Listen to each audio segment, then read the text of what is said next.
নমস্কার, আমি কৌশিক রায়। অ্যাস্ট্রোডিকেশন ইউটিউব চ্যানেলে সকল দর্শক বন্ধুকে অনেক অনেক স্বাগত জানাই। আগামী ৪৫ দিন এই মহা পরিবর্তন চারটি রাশির ক্ষেত্রে বিশেষভাবে লাভ দিতে চলেছে। হীরের মতো ভাগ্য হতে চলেছে এই চার রাশির। এই বিষয় নিয়ে আজকের এই ভিডিওতে আমি আলোচনা করব। তার আগে আপনারা যারা ভিডিওটি দেখছেন, অবশ্যই আপনারা যারা চাইছেন আমার সাথে অনলাইন কনসালটেন্সি করতে, স্ক্রিনে দেওয়া হোয়াটসঅ্যাপ বুকিং নাম্বারে আপনারা যোগাযোগ করুন। অর্থাৎ ব্যক্তিগত জন্মকুণ্ডলী অথবা হস্তরেখা বিচার করতে গেলে আপনাদেরকে অবশ্যই অ্যাপয়েন্টমেন্ট নিয়ে আমার সাথে পরামর্শ করতে হবে। দেখুন, প্রথমে আমি একটা কথা আপনাদেরকে বলি, যারা ভিডিও দেখছেন এক একজনের এক এক রকমের সমস্যা কিন্তু রয়েছে। কারো বিয়ের জায়গায় সমস্যা রয়েছে, বিয়ে হচ্ছে না, বিয়ের বয়স পেরিয়ে যাচ্ছে, আপনার ছেলে অথবা আপনার মেয়ের একের পর এক যোগাযোগগুলো আসছে, কিন্তু সেখানে কি হচ্ছে, কনফার্ম হচ্ছে না, বিয়েতে বাধা। অথবা কারো কারো ক্ষেত্রে কি দেখা যাচ্ছে, বিয়ের পর ডিভোর্সের জায়গায় চলে আসছে। আমি প্রচুর ক্লায়েন্ট দেখেছি এমন, যাদের ডিভোর্সের দোরগোড়াতে চলে গেছে। এই জায়গা থেকেও কিন্তু আমি সেই জায়গাটা অনেকটা রেমেডি করে সেই দম্পতির সম্পর্ক আবার ফিরিয়ে নিয়ে আনানো করিয়েছি, খুব দায়িত্ব নিয়ে বললাম। তবে একটা জিনিস দেখতে হবে যে এটা প্রথম থেকেই যদি আপনারা যোগাযোগ করে যে দেখছেন বিয়ের জায়গা নিয়ে সমস্যা হচ্ছে, বৈবাহিক জীবনে সমস্যা হচ্ছে, আগে আপনারা কনসাল্ট করুন। কারণ এই বিয়ে নিয়ে অনেকেই, সে ছেলে হোক বা মেয়ে হোক, অনেক অ্যাপয়েন্টমেন্ট নিয়ে দেখিয়েছে, তার সঠিক প্রতিকার প্রতিবিধান করেছে। কারো কারো ক্ষেত্রে প্রেমের ক্ষেত্রে সমস্যা হচ্ছে, ব্রেকআপ হয়ে যাচ্ছে প্রেমের ক্ষেত্রে। এই জায়গাগুলোর জন্য কিন্তু অবশ্যই জ্যোতিষবিদের কিন্তু দরকার কিন্তু রয়েছে। পাশাপাশি চাকরি ক্ষেত্রে প্রমোশন হচ্ছে না। কৌশিকদা, আমার দীর্ঘদিন ধরে প্রমোশনটা আটকেই আছে, আমি ব্যাপারটা বুঝতে পারছি না, আমি প্রচুর চেষ্টা করছি, বা আমার ট্রান্সফারটা আটকেই যাচ্ছে, কি করব? এর জন্যই রয়েছে জ্যোতিষশাস্ত্র। জ্যোতিষ হচ্ছে প্রপার বিজ্ঞান। আমি আবারও বলি, আপনারা যদি বেদকে বিশ্বাস করেন, বেদের চোখ হচ্ছে জ্যোতিষ।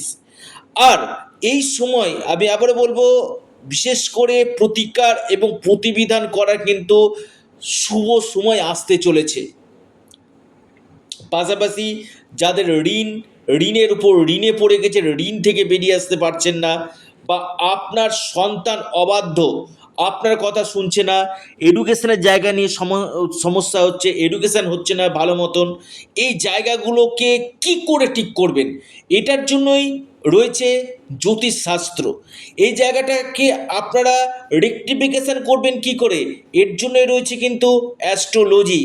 তাই যারা চাইছেন, হ্যাঁ, জীবনে কিছু চেঞ্জ, জীবনে কিছু পরিবর্তন, আপনার সন্তানের এডুকেশন ভালো হবে, আপনার সন্তানের কেরিয়ার হবে, এই জায়গাগুলোর জন্য কিন্তু আপনাকে আগে ব্যক্তিগত জন্মকুণ্ডলী দেখাতে হবে। বা বিজনেসটা ডাউন চলছে, যে কৌশিকদা এই বিজনেসটা কিভাবে আমার হবে, বিজনেসে আমি স্ট্যান্ড করব কি না, এইগুলোর জন্য হচ্ছে জ্যোতিষশাস্ত্র।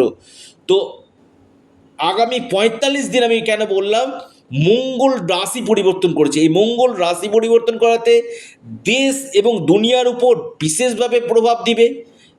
আপনারা দেখতে পাবেন আগামী ৪৫ দিন অনেক কিছু চেঞ্জ আপনারা নিশ্চিতভাবে কিন্তু দেখতে পাবেন। আর যে চারটি রাশির আমি কথা বলবো, মঙ্গল হচ্ছে এনার্জির কারক গ্রহ, আমি আবার বলছি সাহসের কারক গ্রহ। মঙ্গল হচ্ছে আমাদের ভূমি কারক গ্রহ। মঙ্গল হচ্ছে ভূমিকে নির্দেশ করে মঙ্গল, একাধিক ভূমির মালিক মঙ্গল। দেখবেন মঙ্গল খারাপ থাকলে আপনার পৈতৃক সম্পত্তি, পৈতৃক জমি জায়গা, ভিটা বাড়ি সমস্ত বিক্রি হয়ে যাবে। মঙ্গল খারাপ আছে, দেখবেন একের পর এক আপনার ল্যান্ড বিক্রি হতেই আছে। মঙ্গল আপনার খারাপ রয়েছে, মঙ্গল আপনার খারাপ রয়েছে, দেখবেন আপনার ক্ষেত্রে দেখবেন শত্রুতা এবং মামলা মকদ্দমাতে আপনার অর্থ বসে যাবে, একাধিক মামলা মকদ্দমা। মঙ্গল খারাপ আছে, দেখবেন বারবার দুর্ঘটনার শিকার আপনি কিন্তু হবেন। তাই মঙ্গল হচ্ছে সাহস, এবং মঙ্গল এমন একটা প্ল্যানেট যেটা আপনাকে কর্ম, আপনার অর্থ, বৈভব, এই জায়গাগুলো কিন্তু দিয়ে কিন্তু থাকে। তো আগামী ৪৫ দিন মঙ্গল এই রাশি পরিবর্তন করে মিথুন রাশিতে অবস্থান করবে। কোন কোন রাশির ক্ষেত্রে বিশেষভাবে শুভ দিবে? আমি বলবো প্রথম রাশি লিখে রাখুন, সেটি হচ্ছে আপনার কন্যা রাশি। কন্যা রাশির ক্ষেত্রে এই মঙ্গলের রাশি পরিবর্তন আপনার কর্মক্ষেত্রে বড় ধরনের পরিবর্তন আপনার নিয়ে আসবে। নতুন জব আপনারা পাবেন, আর্থিক স্থিতি আপনাদের মজবুত করবে, আপনাদের এই সময় সাহস বাড়বে, এবং পাশাপাশি বিজনেস ক্ষেত্রে লাভ আপনাদেরকে কিন্তু দিবে। দ্বিতীয় রাশি সিংহ রাশি।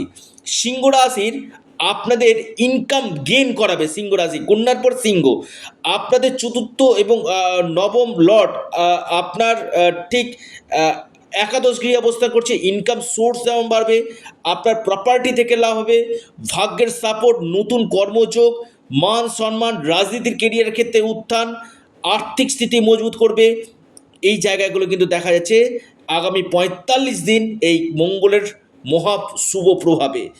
মকর রাশি, মকর রাশির ক্ষেত্রে আগামী ৪৫টা দিন আপনাদের ক্ষেত্রে কিন্তু অত্যন্ত শুভ ফল আপনাদেরকে কিন্তু দিবে।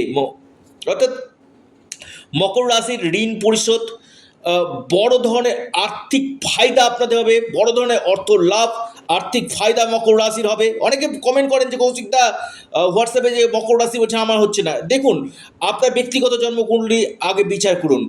এর পাশাপাশি আপনার বিদেশ থেকে লাভ হবে, ঋণ পরিশোধ, ভূ সম্পত্তি থেকে লাভ, কর্মক্ষেত্রে ভালো, ইনকাম সোর্স আপনাদের বাড়বে। মকর রাশি সুনাম অর্জন হবে, প্রতিষ্ঠা পাবেন, এবং আপনারা অনলাইন কাজ বা ব্লগিং, ট্রাভেল ট্যুরিজম, এই রিলেটেড যারা কাজগুলো করছে তাদের ক্ষেত্রে ভালো। মেষ রাশি, মেষ রাশির ক্ষেত্রে আমি বলবো অত্যন্ত শুভ সময়। আগামী ৪৫টা দিন আপনাদের গৃহে কোনো অনুষ্ঠান আপনাদের হবে। আপনাদের এই সময় কোনো সম্পত্তি আপনারা ক্রয় বা বিক্রয়ের জন্য আপনাদের ক্ষেত্রে খুব ভালো। দূর যাত্রা, দূর ভ্রমণ আপনাদের হবে। যারা সেলস লাইনের সঙ্গে যুক্ত রয়েছেন, মার্কেটিং বা অনলাইন কোনো কাজের সঙ্গে যুক্ত রয়েছে তাদের ক্ষেত্রে ভালো। কর্মক্ষেত্রে নতুন চেঞ্জ আপনাদের আসতে চলেছে, নতুন কর্মপ্রাপ্তি বা ফরেন যাত্রা, এমএনসি কোম্পানিতে চাকরি, এবং আপনাদের ইনকামের জায়গা কিন্তু গেন আপনাদের কিন্তু করতে চলেছে। অর্থাৎ মেষ রাশি ক্ষেত্রে আগামী ৪৫টা দিন খুব গুরুত্বপূর্ণ হতে চলেছে। আকস্মিক ধনলাভের পাশাপাশি আপনাদের ডেলি ইনকাম সোর্স আপনাদের বৃদ্ধি হবে, এবং ভাগ্যের দ্বারা আপনাদের ধন প্রাপ্তি নিশ্চিত রূপে হতে কিন্তু চলেছে। অর্থাৎ এই 4টি রাশির ক্ষেত্রে আমি বলবো অত্যন্ত একটা গুড সময় আসতে চলেছে আগামী ৪৫টা দিন। যদি না আপনার জন্মকুণ্ডলিতে বড় কোনো গ্রহ দোষ না থাকে, এই সময়টা আপনার ক্ষেত্রে কিন্তু একটা বড় চেঞ্জ নিশ্চিত রূপে কিন্তু দিতে চলেছে। যারা যোগাযোগ করতে চাইছেন, অনলাইন কনসালটেন্সি করতে চাইছেন, স্ক্রিনে দেওয়া হোয়াটসঅ্যাপ বুকিং নাম্বারে আপনারা যোগাযোগ করুন। ভিডিওটি এই পর্যন্তই। সকলে ভালো থাকুন, সুস্থ থাকুন। নমস্কার, ধন্যবাদ।